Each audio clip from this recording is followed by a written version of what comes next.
নমস্কার দর্শক বন্ধু, আমি জ্যোতিষ সম্রাট শ্রীশান। বন্ধুরা, শ্রাবণ মাস তো পড়ে গিয়েছে।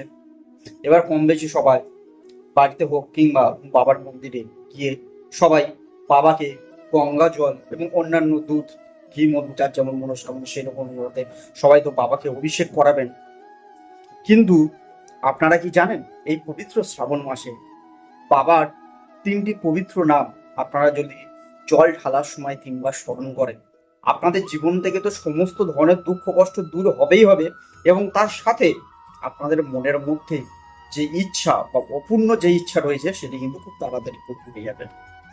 বন্ধুরা, আপনারা বাড়িতে জল ঢালুন কিংবা মন্দিরে মন্দিরে গেলে তো সব থেকে ভালো হয়। যদি সম্ভব না হয়, নিজের বাড়িতে যদি শিবলিঙ্গ থাকে উত্তর দিকে মুখ করে আপনারা স্নান করে এই শ্রাবণ মাস গোটা তিনবার জল দেবেন এবং বাবার এই তিনটি নাম মনে মনে স্মরণ করবেন। কি সেই তিনটি নাম? বন্ধুরা, আপনারা বলবেন, নম কুন্দকেশ্বর মহাদেব, নম ত্রিলোকেশ্বর মহাদেব, নম নীলকণ্ঠ মহাদেব।